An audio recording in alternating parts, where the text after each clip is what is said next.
안녕하십니까. 오늘은 무릎의 그 통증 중에 가장 흔하게 그 발생이 되는 무릎 통증의 하나인 슬개대퇴 과압박 증후군에 대해서 한번 설명을 해드리려고 합니다. 병원에서 이제 외래 진료를 하면서 환자를 보게 되면 무릎 아프다는 분들이 사실 꽤 많거든요. 근데 그런 분들 중에서는 이제 다쳐서 오는 분들도 있지만은 다치지 않았는데도 무릎 통증으로 오는 분들이 많은데 슬개대퇴 과압박 증후군은 다치지 않고 비외상성인 무릎 통증 중에 가장 흔한 원인이 슬개대퇴 과압박 증후군이 되겠습니다. 오늘은 이 슬개대퇴 과압박 증후군이 어떤 병인지 잠깐 설명을 하도록 하겠습니다. 대부분 이제 이런 슬개대퇴 그 과압박 증후군으로 인해서 통증이 오는 경우에는 젊은 나이에부터 옵니다. 특히 이제 10대 후반, 여자보다는 아무래도 남자들이 좀 더 많은 것 같고요. 특히 이제 남자들 같은 경우에는 20대 초반에 군대를 가서 이제 무리해서 훈련을 받거나 운동을 하거나 할 때 갑자기 증상이 생기는 경우도 많은데, 일반적으로 젊은 연령층에 다치지 않았음에도 불구하고 무릎에 그 통증이 온다면은 슬개대퇴 과압박 증후군을 의심을 해봐야 됩니다. 슬개대퇴 과압박 증후군은 어떤 병이냐면은 뼈에 그 정렬이 안 맞는 병입니다. 정렬이 안 맞는다는 얘기는 뭐냐면은 관절이 되면은 뼈의 안쪽과 바깥쪽, 위쪽과 아래쪽의 간격이 일정해야 우리가 움직이면서 관절이 골고루 사용이 되고 오래 쓸 수가 있는데, 만약에 뼈가 이렇게 틀어졌다면은 좁아진 쪽의 연골은 일찍 손상이 오고 일찍 망가져서 통증도 오고 관절염도 올 수가 있겠죠. 지금 그림에서 보시는 것이 슬개대퇴 과압박 증후군인 사람과 정상인 사람의 엑스레이 사진이 되는데, 우측에 보시는 그림은 정상입니다. 하지만 좌측에 보이는 그림은 슬개대퇴 과압박 증후군이 있는 사람의 무릎 엑스레이인데, 정상을 보시게 되면 무릎 안쪽과 바깥쪽에 뼈의 간격이 일정한데, 슬개대퇴 과압박 증후군이 있는 사람은 안쪽과 바깥쪽에 뼈의 간격 차이가 많이 나고, 그림에서 보는 바와 같이 이렇게 어긋난 것을 볼 수가 있거든요. 그렇기 때문에 슬개대퇴 과압박 증후군은 사실 병원에 오게 되면은 의사가 의심만 한다면은 진단이 그렇게 어려운 병은 아닌데, 의외로 이렇게 보면은 진단도 잘 안 되고 치료도 잘 안 돼서 오히려 제대로 된 치료가 안 되거나 정확한 진단이 안 돼서 적절한 치료 시기를 놓치는 경우를 저는 많이 보고 있거든요. 그래서 한편으로는 안타깝기도 하고 해서 오늘 이 영상을 찍게 됐습니다. 이렇게 만약에 무릎의 뼈에 간격이 어긋나서 관절이 이렇게 어긋나게 되면 아무래도 움직일 때도 일정하게 움직이지 않게 되겠죠.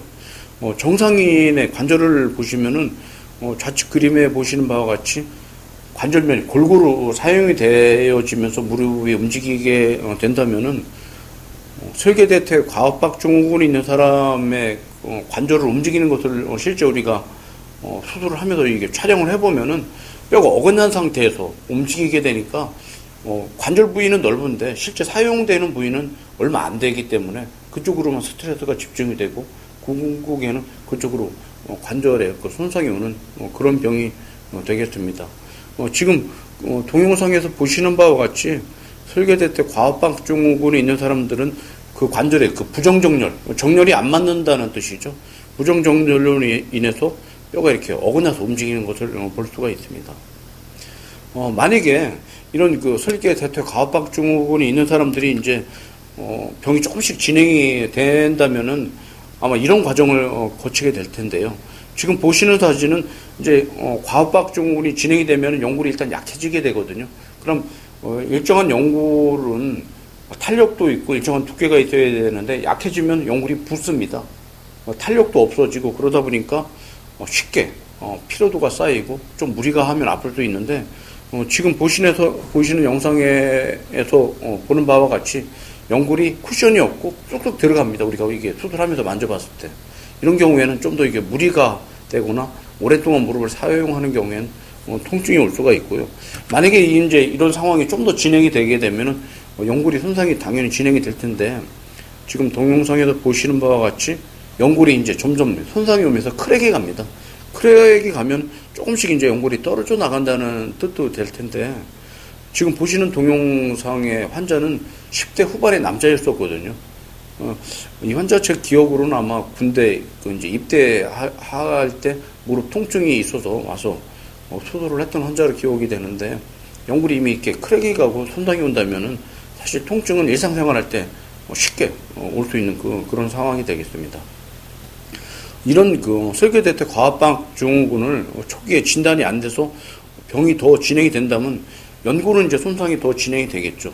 지금 보시는 동영상 같이 꼭 이 연골이 우리 게살 풀어놓은 것 같이 이렇게 흐물흐물해지고 너덜거리는 그런 상황이 되는데, 이런 상황이 되면은 무릎 통증이 꾸준하게 있게 됩니다. 일상생활할 때 꾸준히 있고 조금 무릎을 구부리기만 해도 무릎이 아플 수가 있는 그런 상황이 되겠습니다.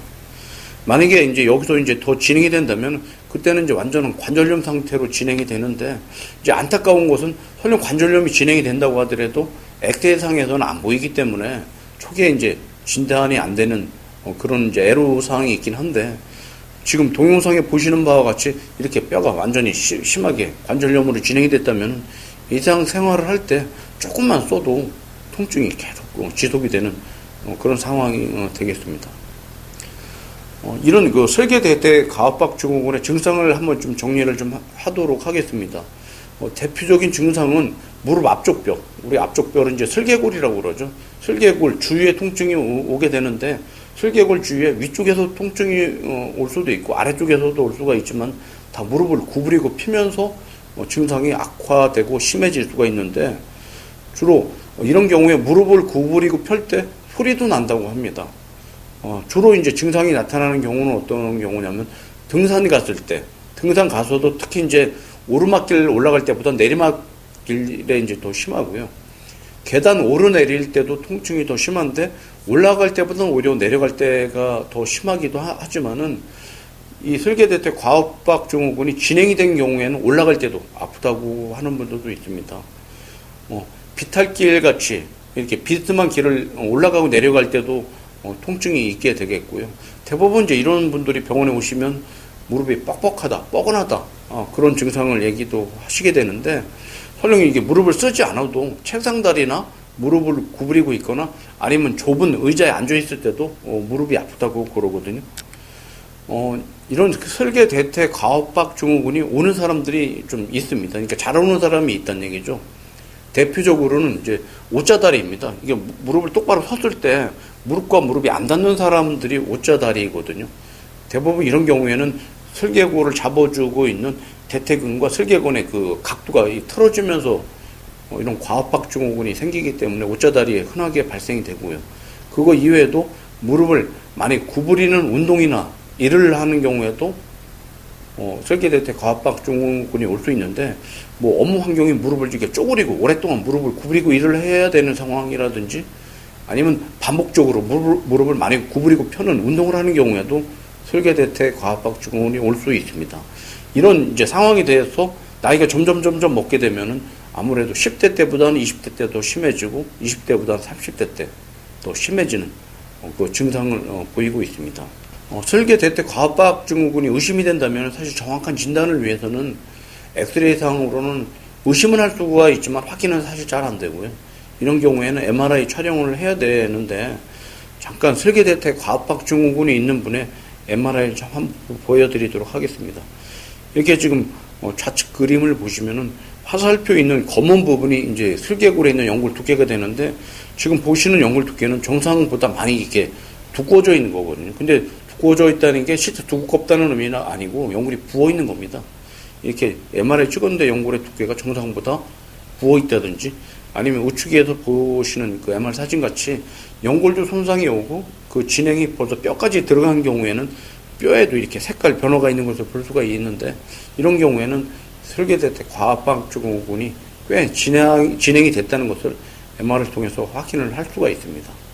오늘은 무릎 통증 중에 주로 설계골 주위에 생기는 통증 중에 비외상성과 관련된 가장 흔한 무릎 통증인 설계대퇴 과압박 증후군에 대해서 말씀을 드렸습니다.